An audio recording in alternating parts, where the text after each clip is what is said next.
অনেক দিন আগের কথা। এক রাজ্যে এক রাজা ছিলেন, ধন সম্পদে পরিপূর্ণ, ক্ষমতায় অপরিসীম। কিন্তু সেই রাজা ছিলেন ভেতরে ভেতরে অশান্ত। একদিন রাজপ্রাসাদের দরজায় এসে হাজির হলো এক গরিব রোজাদার মানুষ।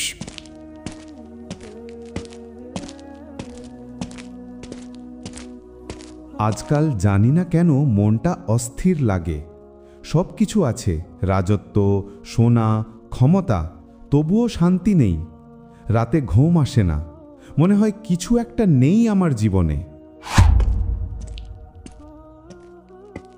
আসসালামু আলাইকুম রাজামশাই। আমি একজন গরিব মানুষ, 3 দিন হলো কিছু খাইনি। আজ ভেবেছিলাম হয়তো আপনার দরজায় একটু খাবার পাবো। 3 দিন কিছু খাওনি? তাও তুমি রোজা রেখেছ? বলো তো, এত কষ্টের মধ্যেও কিভাবে রোজা রাখো? রোজা রাখি কারণ আমি জানি ক্ষুধা শুধু দেহের নয়, আত্মারও পরীক্ষা। যখন পেট খালি থাকে তখন মনে হয় আমি একা, কিন্তু তখনই মনে পড়ে আল্লাহ আমার সাথে আছেন। এই ভরসাটাই আমাকে বাঁচিয়ে রাখে রাজামশাই। অদ্ভুত, আমার এত কিছু আছে তবুও আমি শান্তি পাই না। আর তুমি কিছুই না থাকলেও মুখে হাসি নিয়ে কথা বলছো। এ কেমন শান্তি তোমার? শান্তি আসে তৃপ্তি থেকে। আমি যেটুকু পাই তাতেই খুশি। রোজা আমাকে শেখায় ধৈর্য মানেই বিজয়। আপনি যদি একদিন রোজা রাখেন, দেখবেন ভিতরের অশান্তি গলে যাবে। তুমি ঠিক বলেছ। আমার রাজত্ব আছে, কিন্তু অন্তর শুকনো মরুভূমির মতো। আজ থেকে আমি রোজা রাখব, দেখি তোমার সেই শান্তিটা আমি পাই কিনা। আলহামদুলিল্লাহ রাজামশাই, আপনার এই সিদ্ধান্তই আপনার জীবনের সবচেয়ে বড় উপহার। আল্লাহ যার হৃদয়ে তওবার আলো জ্বালান, সে মানুষ কখনো হারায় না।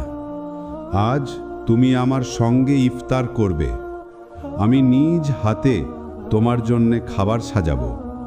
রাজামশাই, আজ আপনি রাজা নন, আজ আপনি একজন দাস। যে দাস আল্লাহর সন্তুষ্টির জন্য ক্ষুধা সহ্য করছে, এমন রাজা খুব কমই দেখা যায়।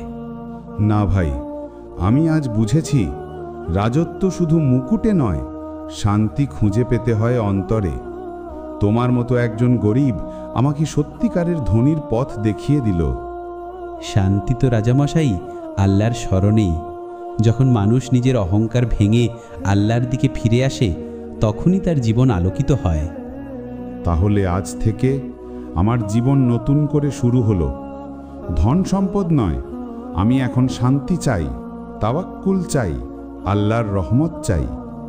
ইনশাআল্লাহ আপনি সেই শান্তি পাবেন রাজামশাই, কারণ যে রোজা রাখে সে আল্লাহর প্রিয় বান্দা হয়ে যায়। সেই দিন থেকেই রাজার জীবন বদলে গেল। তিনি প্রতিদিন রোজা রাখতেন, গরিবদের সঙ্গে বসে ইফতার করতেন, আর প্রাসাদের সোনা থালা সরিয়ে সাধারণ মাটির থালায় খেতেন। মানুষ বলতো, এই রাজা বদলে গেছেন। তিনি এখন শুধু রাজা নন, তিনি একজন আল্লাহ ভীরু মানুষ। এই গল্প আমাদের শেখায়, সুখ টাকা বা সোনায় নয়, সুখ লুকিয়ে আছে আল্লাহর সন্তুষ্টিতে। যে মানুষ নিজের অহংকার ভেঙে আল্লাহর পথে ফিরে আসে, তারই জীবন হয় সত্যিকার অর্থে সফল।